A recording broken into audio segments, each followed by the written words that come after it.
Morning guys, Mark Ferrasci, Protect Dog Training. I'm sitting here waiting for a couple friends to come over. We're going to work some dogs this morning, see what we've got going on. So I just thought I'd do a little yak session before they get here in regards to yesterday's video that I put out with Buddy. Okay. Now if you watched Buddy working yesterday, you saw a very high drive dog and you saw him vocalizing and getting a little excited. That's normal. He leaks a little bit, especially if you bring anything that he wants, and that meaning that toy, you know, that ball or something. I have that magnetic ball that I put, let me see if I can get it right now, matter of fact, onto my lapel, and that stays there, and he saw that, and I kind of did a brain fart. I ended up putting it on my chest and forgot it was there. And I was calling him to here, and he was wanting to flip into the heel and all that. It was because this ball was there, okay?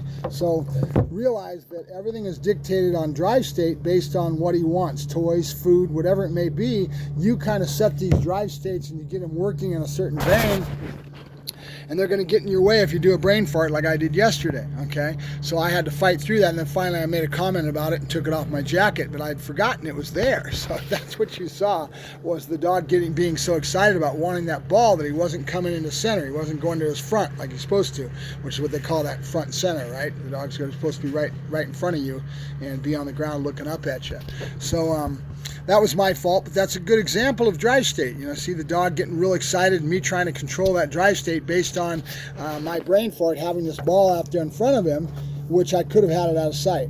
Another thing, if you've got the conditioning that I do into my dogs, I'm very diligent about making sure I've got all my markers in place, the dog understands them, and I just keep growing these skill level of the dog to understand more and more, like where this reward placement's at, or using the ball for all kinds of things that you can use it for in his training, right? But then again, accuracy is going to go out the window, because when you got a high drive dog like Buddy, he's so intense on that ball that he's going to be sitting crooked, he's going to be all over the place.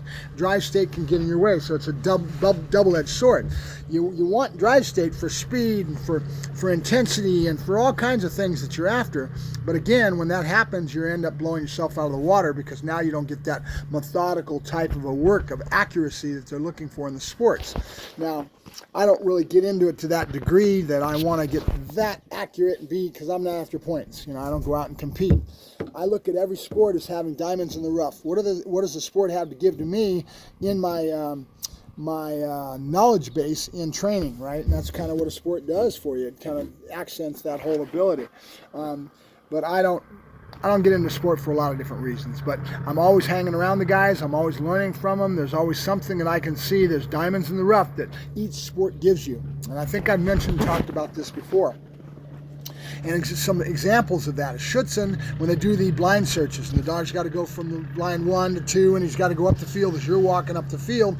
That is great introductory to building searches, because the dog's being under direction, being told to go to which blind, and then he comes back to the other one. Yes, it's pattern training, but the dog's still entering the blind. The dog's still doing a bark and hold. There's functions within that general use of the blind within the sport that's being used that you can apply into real life, right? And the biggest thing with that with Schutzen would be the blinds give you that ability to start doing the things that need to be done to get him to go to that next phase, which is going into a building to search for the bad guy, doing building searches, right? And that's the reality that I'm after when I work a dog.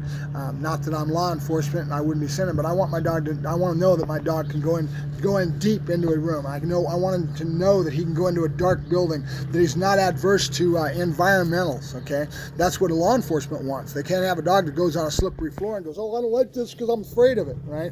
So you're always trying to build the confidence of the animal to be directed towards all those things. You see a lot of times that they'll be implementing the imprinting of puppies, and they'll have them jumping through a little small wading pool, a child pool with a bunch of bottles in it, or they'll have a trough with a bunch of bottles in it. The dog's jumping in that, and he's getting all that noise and all that steam, and pretty soon he becomes blasé. That's what they're doing. They're trying to make sure that the dog's environmentally sound so nothing bugs him and he can drive through and get the bad guy. All right, so now let's look at another sport. All right, ring sport is an example. They have a different animal with ring sport. Usually it's Malinois, Dutch Shepherds, things that are high drive, and they're very driven by prey drive, right? And they start those puppies out with that rattlestick, right? Why are they doing that? That's noise stimulation. Malinois are very susceptible to noise stimulation, believe it or not. But if you build them from a very young age and you're constantly rattling the stick and swinging it around, and pretty soon they're not head shy, they're not afraid of anything, and these noises are all around them. So noise stimulation isn't going to bug them. Okay, so again, environmentals, that they're building the confidence in the dog. Then the other things with the ring sport is that they're doing a lot more legs, right? They're doing a lot more leg entries and leg bites. In the real world, if I do that, the dog goes low, he's generally going to be able to go low and then go high. If you do what I do, which is a lot of times I'll have a dog and they're coming high, and I teach the dog to come to center mass, right? Trying to get a dog to go back to legs after that is very hard, right? So a lot of times what I'll do with my development is I'll develop a dog with his grip work and his grip development when they're puppies and making sure he's biting the back, and that's all coming from the Schutzen criteria of having a dog that has a good grip, is calm in the work. We want a dog that's calm because now he's clear-headed. Right? If he gets stimulated too much, he's no longer clear-headed. Now he's not going to be in a learning state of mind. Right? We want to keep him in these calm states so he learns how to strike. He learns how to have grip development is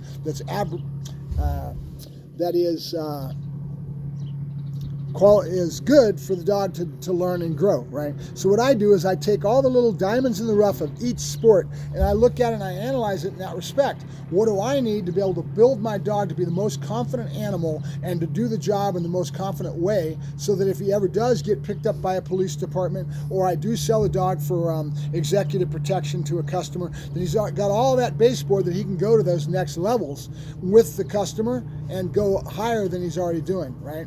Because the last result, once we do all this work, the last thing to make a dog real is to take away that equipment, right? We don't want a dog that's so equipment oriented in real personal protection or real work. That's what some of the sports create. They create a dog that's very equipment oriented. We want to take that away from the dog as time goes along and start dropping that and start getting into a little bit more scenario type work, civil agitation, which is being able to tease the dog without equipment and keeping the dog more conscientious of looking at a real arm versus that equipment that gets him stimulated. Because each one of these things become a cue. I take my dogs out in the beginning and I always put the dog in a harness, right? And the reason I do that is the dog gets used to that, and then I can use that tool to be able to set bite to get the dog to do a better job within his work using the tool of a harness. But I was watching a trainer the other day talking about some of this stuff, and he's talking about real versus sport, and he was noticing and he was accenting the fact that dogs get equipment oriented. They get keyed in on cues, right? Harness goes on, boom, they go spiraling up because they know they're going to do protection work, right? They know they're going to do bite work. So one of the big things that he was accenting within his comments and his accent points was that he doesn't want a dog to get equipment orientated to that degree and have something that's going to be a cue that he needs to now phase out, right? I disagree. I want that cue because I want that dog to be more strength and more power.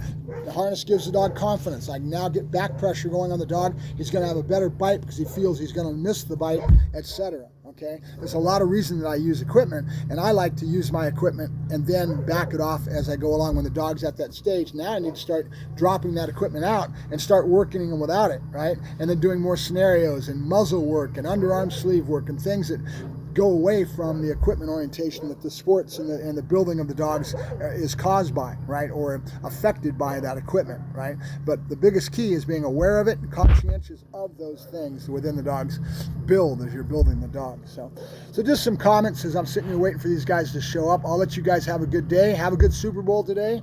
It's going to be a good game. I don't even know who's playing, but I'm going to watch the game anyway and enjoy myself. So have a good day. Thank you very much. Mark Ferrasci, Protect Dog Training, yakking at the screen once again. Talk to you later. Bye-bye.